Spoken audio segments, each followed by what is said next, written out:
tell the truth. Car Seat Headrest is a band mostly known for their two albums, Twin Fantasy and Teens of Denial. The original Twin Fantasy coming out in 2011, and the more popular redone version in 2018. Most people's favourite songs have been off these two albums, and for good reason. They're great albums. Part of the reason that the band has such a cult following is the amount of hidden gems you find as you go back in their discography. What I think of when I think of what makes this band so special to me, one of Will's earlier works from his 2011 album My Back Me Baby comes to mind, and that song is Happy News for Sadness, the second track on this amazing album, possibly my favourite of their entire discography. Car Seat Headrest is a band that means a lot to a lot of people. Something about the emotion that Will writes his songs with relates deep inside a lot of the disconnected troubles that we ignore. Will is a fantastic lyricist. I found myself crying multiple times whilst making this video, just from those brief music I've stopped to take in the lyrics from the music around me. And I think that this song highlights that talent of Will's so well. With its simple repeated lyrics and the same riff over and over again throughout the song, it creates this ringing in your head, and it almost stays there once the song is done. What the hell does Pog mean? The song opens with this riff being played 3 times alone, and it awaits the vocals that join it on the 4th repetition. It's a simple but piercing line from Toledo. You can never tell the truth, but you can tell something that sounds like it. This weighted line gets repeated 10 times throughout the song.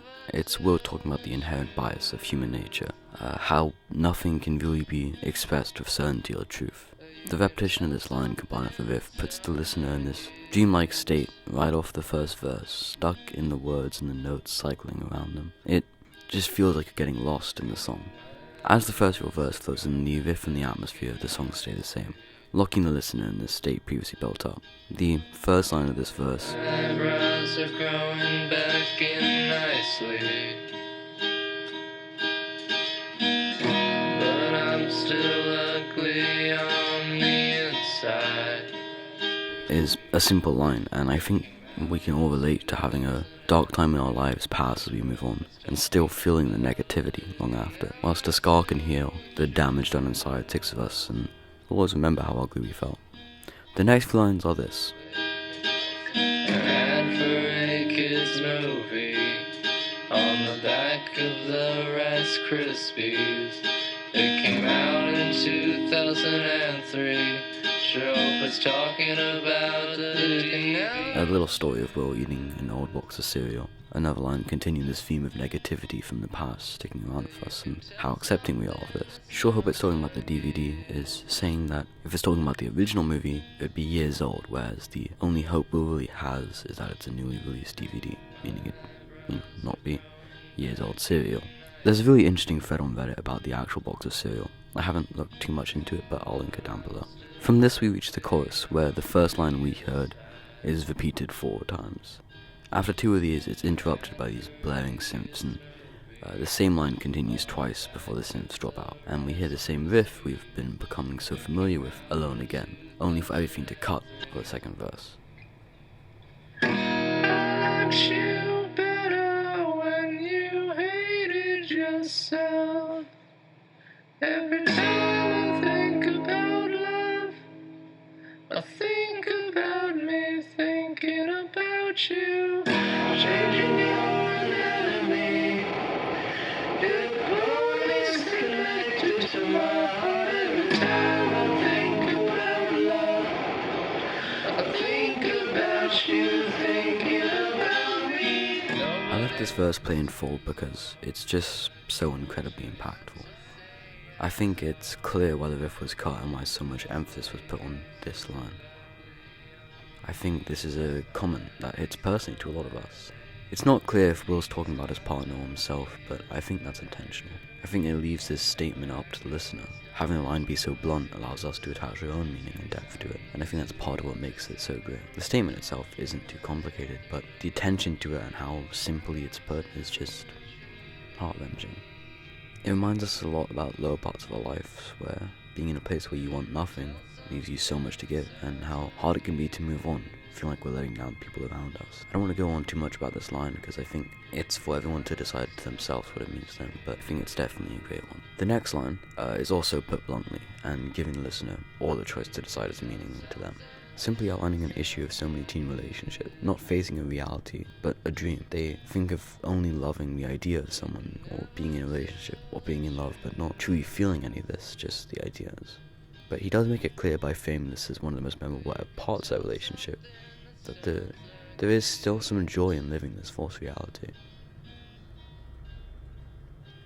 I wasn't too sure on this line. There was something I saw someone say about it on Genius, but I'm not sure. After that, we get a similar line from before, but reversed. If Will's partner thinking about him in the same way. I think this just goes to show that this feeling was mutual. They both had this fantasy of what they were, and together they would never really connect these twin fantasies.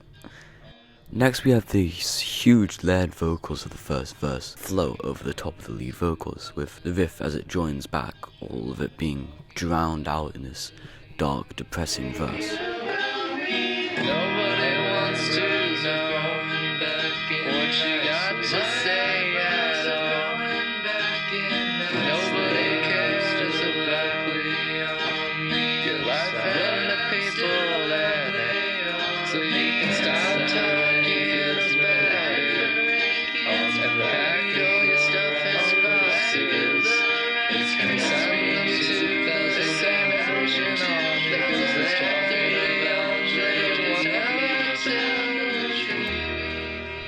Once uncovered, you can hear the real lyrics of this verse, and to be honest, I think my original take on these lyrics might be a bit off, so I'll leave a link in the description of someone on Genius who probably has the meaning that Will was intending, but I'll frame it my way first, because I think it's worth it.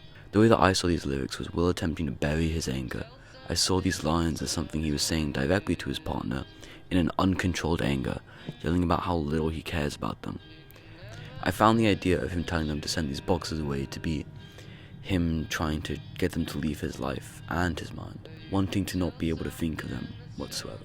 I found the way Will interrupts this last line ruins this, showing he can't fully commit to his anger and hatred, and that all his feelings contradict each other, leaving him in this state where you have these different lines and floods of sounds filling his brain. I think that this flood of sound works as a sort of physical barrier. When listening, it's hard to uncover the lyrics being sung, and it's hard for Will to uncover his true feelings. As said, I'll link the other interpretation of these lyrics down below, because it could quite easily be what was intended. I believe it is. To end the song, Will repeats our first line another 4 times, basically interrupting the last verse, and due to this the instrumentation bleeds through. The only change is that a synth from earlier joins back, and we get this rise of instrumentation building up, drowning out the vocals, until about 10 seconds before the song ends, both the vocals and the riff we've been comforted by for so long completely drop, and you have this rise of these different synths, and you just get this one final chord ending the song.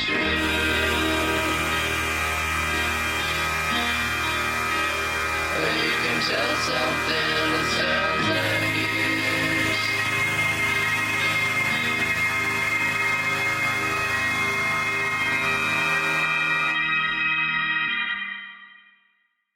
And now that I talked about the song, I want to talk about what makes it a special song to me, and why I think it could be possibly my favourite. Aside from the great lyrics that this song contains, the lovely riff that is catchy and the amazing atmosphere it builds up, I think, to be honest, a lot of what makes the song special to me is my relationship to it, what it means to me personally. The first time I heard it, I'd gone on a run after an argument with my parents. I can't remember too well the context, but I just remember sitting under a lamppost, dark and cold at night, and just having this song I hadn't heard before from a band I like, come on. And I think that that's what makes this song special to me, and I think it's what makes this song special to a lot of people, is the way that it builds this atmosphere. It leaves a lot of the thinking of the song up to the listener, and due to this, some people may not love the song as much, but some of it is just so powerful. It's a song that when I listen to it, it really does put me in a different state of mind, and it might not be my favourite Car Seat Headrest song.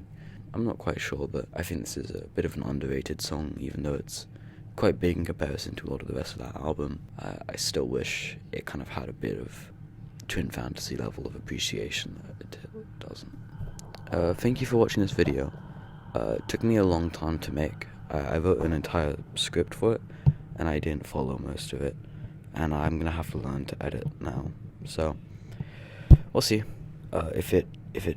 When it is made, please do the the like thing and the subscribing and the comments and stuff, because yeah, I think I'm gonna end up spending a lot of time editing this, and yeah, it'd mean a lot if you did that. Yeah, thank you very much. If there's any videos you want me to make at all, just say. I'll probably do shit if people want me to.